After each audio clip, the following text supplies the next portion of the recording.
Alright, let's see what's lurking past this 3-hole course. And yep, we have a bunch of Stephanies, including one with wings. So, I'm warning you, I'm doing this right now, but if you want to wait until you have fire arrows to make... Whoa! That was actually pretty cool. I just wanted to perform a jump attack, but I did a helm splitter there. That was actually pretty cool because it was unintended, but now I'm getting my ass reamed by that winged Stephanie. So yeah, if you want to wait until you have fire arrows to do this, it's going to be a lot easier. Nothing forces me to do it right now, except my own completionist tendencies. You know, the whole do everything ASAP thing that I always seem to have going on. Come on! Just want to hit that thing, it's not even that high. Okay, here we go. So, oh wow, that was pretty good too. You just wanted to do a bunch of jump attacks? Sorry. Thank you! Alright. Now it's finally dead, so let's just kill these Bellas. And for our troubles, we are going to get a treasure chart. I believe it's either number 8 or number 28, because we're going to be getting both in a matter of seconds anyway. And yes, we're going to have to sit through that goddamn treasure chart flavor text again. You can skip through as much important dialogue as you want, but whenever you get a treasure chart, fuck you. You gotta sit through the flavor text. No way to skip. Make it faster. And that's really annoying. Now, there's a treasure chest that was unlocked when we completed the mini golf course. So we're gonna head over there using the Deku Leaf, since that's what we're meant to do. And I guess I'm going to be changing the wind direction in the same way that I'm going to be headed. So that's killing 2 birds with 1 stone right there. So let's just glide over there using the Deku Leaf. Here we go.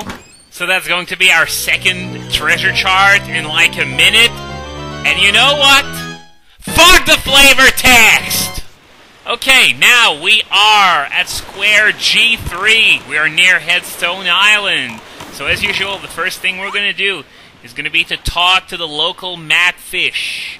And, no, sometimes I remember what they talk about depending on the island. But this one I don't remember because, you know, I don't think the ghost ship ever comes by Headstone Island. So maybe he's going to talk about, you know, the headstone the island is named after. Oh, wow! That was actually it! I honestly didn't remember it. So what he's going to say is that if we go to Fire Mountain, north 4 squares and east 3 squares... we're going to get the power to be able to lift heavy stuff like said headstone. But to get into Fire Mountain in the first place, we gotta be able to freeze that volcano. So, yeah, that's another problem. So we basically have a chain of events going on here. But anyway, let's make our way to Headstone Island, because even though we can't budge that thing, we can still do something here. So I'm just going to pull out one of those orgasm face pairs here, and I'm going to show you how it works. When you put one on your head, you gain control of a seagull. I made the comparison to the beetle in the Skyward Sword, and that's basically exactly how it works, except it doesn't handle quite as well. In fact, I would say it handles like a drunken seagull. You gotta assume that the seagull's drunk, because shit like this can happen. I totally missed the yellow rupee. I'm just gonna head back for it, see if I can get it. Alright. So yeah, there was a piece of heart at the top of the island, so I'm just going to return control to Link, and here we go. We got a piece of heart for our troubles. And near Headstone Island, there is a submarine, so let's head in there. Oh yeah, this one's fun. Remember those thieving rats from before? Well, these ones, they don't take your rupees. Instead, they throw bomb flowers at you. How awesome is that? Yeah, explosions everywhere. That's really fun. You just have to be careful not to get your ass kicked by potential chain reactions and stuff. And yes, you have to kill every last one of them. Ow! And it's still alive?! It survived the explosion?! Oh, come on! And okay, that one was my fault. I slashed the bomb flower with the sword. That's what happens when you do it, so I don't really recommend it. And, okay, we got a few more in that corner over there, so... did they die, or are these the same? Oh, well, it doesn't really matter. There's one left over there, so let's just kill it. I said, kill it! Thank you. And, is that it?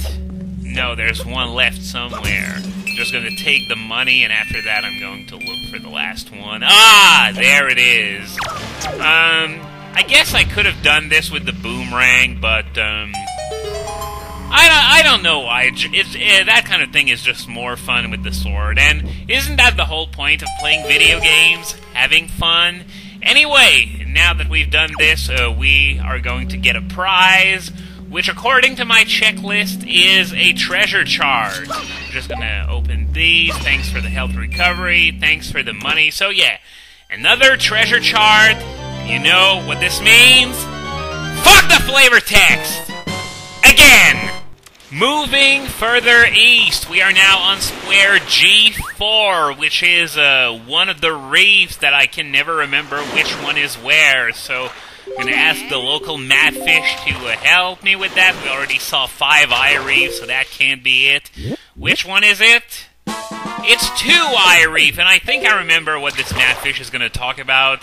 He's going to say that they're used to be a ferry in this area. I think it's the same thing that the matfish said on the island just north of here. But yeah, there's a ferry somewhere, and he's telling us that there are only big octos nearby. Whatever could this mean? Remember when I said that you had to be careful when getting near flocks of seagulls? Well, that's because this happens! Meet the Big Octo! This is, one of 6 in the game. This one has 4 eyes, though we will meet others that have 8 or 12 eyes. What you want to do, basically, you just want to keep throwing the boomerang at its size repeatedly, just like that. You can also use arrows or bombs, but I strongly prefer the boomerang because it doesn't waste any consumables and it just homes in on the targets just like that. And it was as simple as that. Now, those with more eyes are going to be a bit more complicated, but we're going to get to that when we get there. And for defeating this Big Octo, our prize is... yes! Yet another creepy reverse palette Great Fairy! Now this one, I strongly recommend that you go and meet this one ASAP. Well, it's sort of the case for all the Great Fairies, but this one is really handy because this is the Great Fairy that will grant us the double magic meter, which is going to allow us to use our magic more liberally, especially when we're going to get more stuff that consumes magic, because right now we only have the Deku Leaf. So now that we're done on this square, it's time to move further east once again.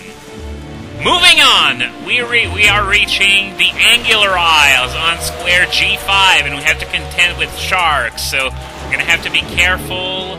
Let's just bribe the matfish with some bait, see what he's going to talk about. By the way, you just saw that column of light that's typical of treasures that are indicated by treasure charts. That's a piece of heart, so this is something that we are definitely interested in picking up.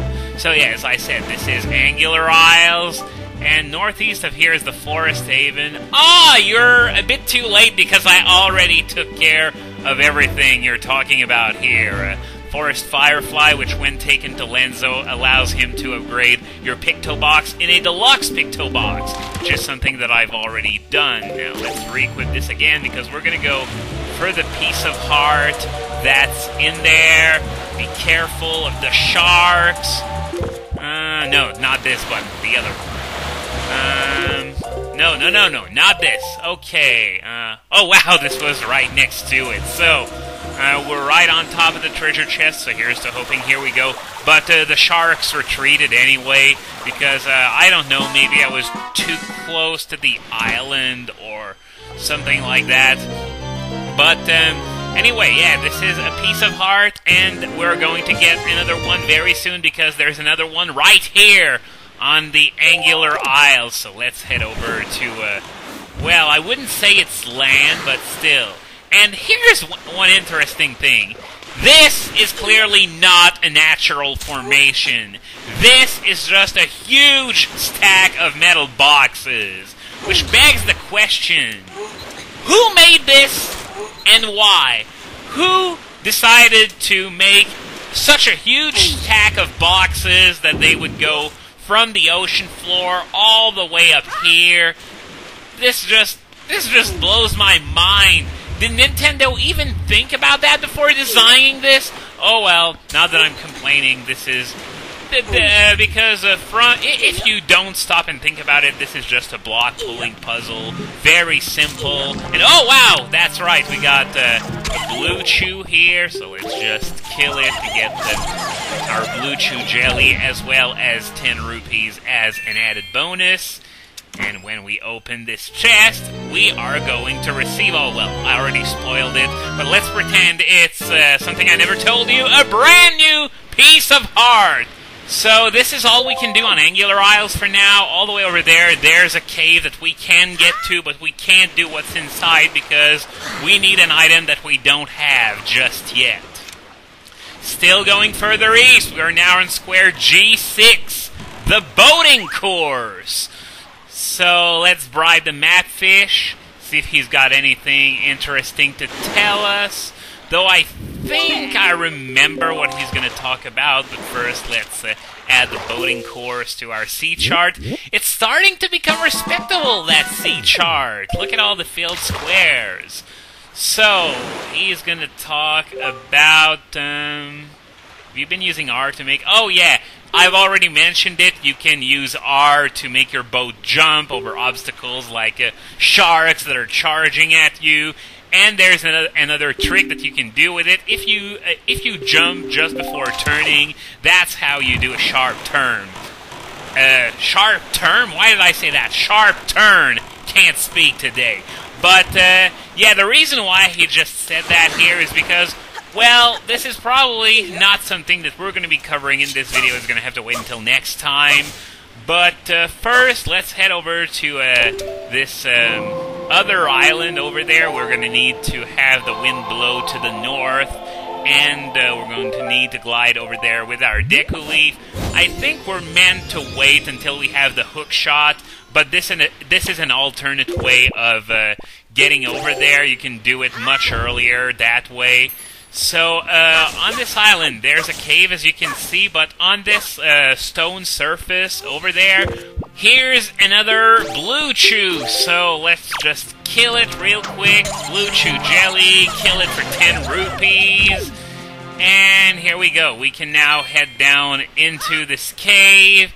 And according to my checklist, this is actually fairly tricky. So if you want to wait until later in the game, until you're better equipped, feel free to do so. Because, as you can see, we are now swarmed by an infinite amount of mini-blins that we've encountered briefly on Outset Island a few videos ago.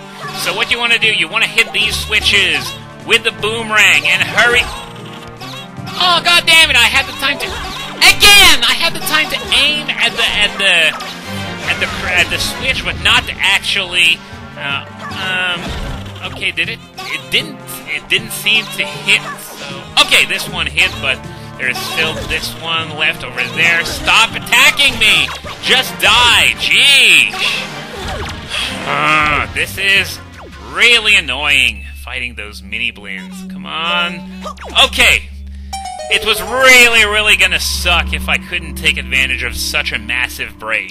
Anyway, let's just heal ourselves a bit. Open this chest, which contains one of the very special charts that you can find throughout the game. A submarine chart, which tells you on which squares you can find various submarines that we've been visiting in places such as Headstone Island or Northern Fairy Island. Now, there is more to this island, but we're going to cover that in the next episode.